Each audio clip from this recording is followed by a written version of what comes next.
Voltamos para o segundo bloco do nosso programa. Estamos conversando sobre capitalismo e seus impactos no mundo do trabalho com o professor Marcelo Dias Carcagnolo. Muito bem, professor Marcelo, no finalzinho do primeiro bloco, o senhor respondeu a questão do impacto que também acontece nas economias centrais sobre os trabalhadores, numa Europa em crise, nos Estados Unidos em crise também. Como o senhor analisa, então, as medidas adotadas pelos governos dos países europeus, por exemplo, que estão em crise, quanto à redução dos direitos conquistados pelos trabalhadores? Bom, na verdade isso está relacionado com as causas que levaram à crise que a economia mundial está vivendo desde 2007 até agora, que também está relacionado com a forma como o capitalismo contemporâneo se construiu desde os anos 70, pelo menos, do século passado. Essa lógica é uma lógica que preponderantemente se deu a partir de uma lógica de valorização financeira, portanto, numa expansão de capitais que meramente se apropriam de um valor que eles diretamente não produzem, e isso com uma massa de títulos financeiros muito grande. Quando na hora em que esses títulos financeiros procuram se apropriar do valor que de fato não existe, é justamente quando estoura a crise. Então, qual é a razão da crise em última instância? Vende-se muita apropriação sobre uma massa de riqueza que na verdade não foi produzida. Aí estourou a crise. Estourada a crise, o que acontece? Se o mecanismo de mercado funciona via oferta e demanda, isso significa que essa massa de capitais super acumulada, super produzida, vai ser desvalorizada, ou seja, uma redução do preço desses chamados ativos podres. E acaba quebrando uma instituição financeira, um outro banco. Por razões inclusive políticas, chega uma hora onde se estanca isso, o Estado assume para dizer não pode quebrar todo mundo. Como é que o Estado assume isso? Aí ele entra de dois lados. Um primeiro lado é tentar ganhar tempo, ou seja, tentar fazer com que no mercado financeiro esses títulos não percam tanto valor.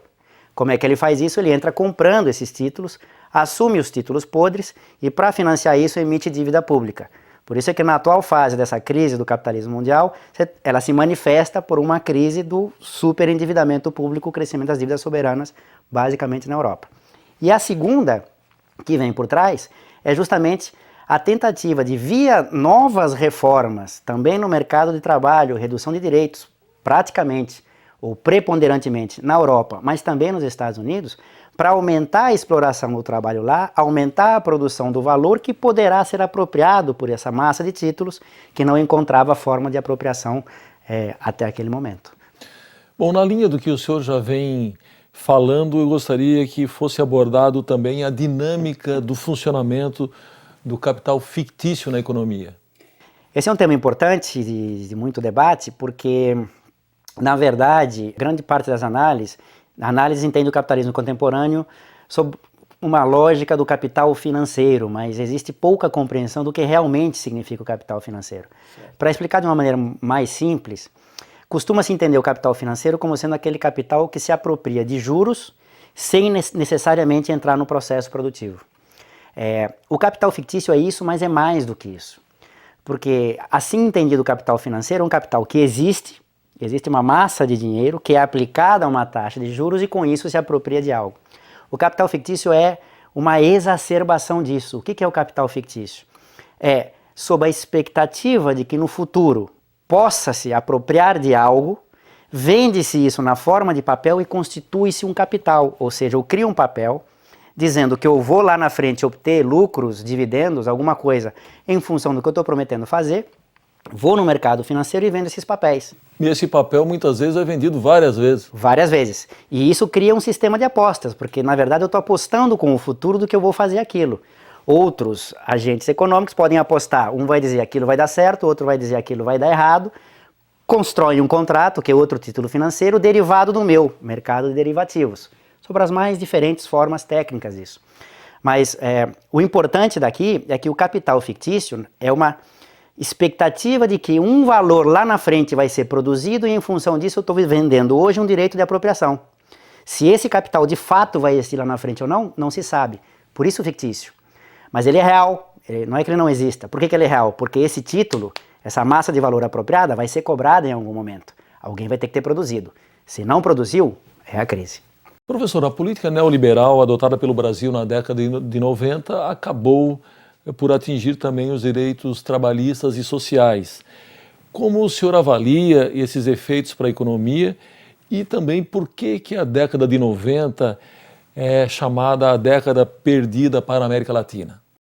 Bom, basicamente a primeira parte da pergunta, porque a tentativa de implementar a estratégia neoliberal de desenvolvimento era uma tentativa de ampliar a massa de valor produzido para compensar essa saída de valor, essa fuga de capitais que existia pelo fato de sermos dependentes.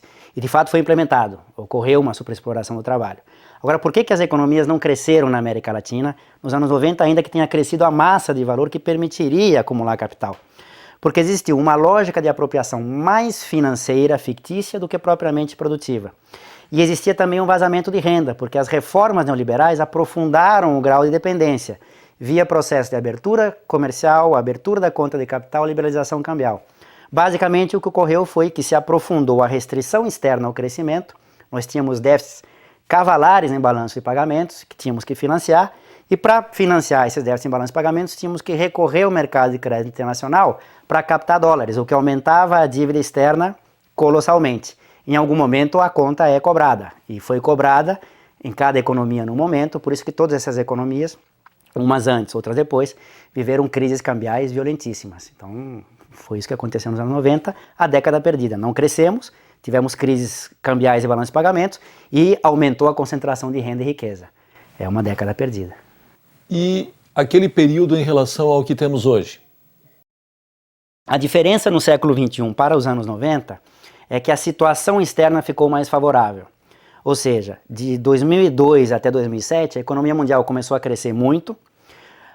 As economias que mais cresceram eram economias que precisavam importar produtos que nós tínhamos nos especializado em produzir e exportar, basicamente commodities, produtos primários.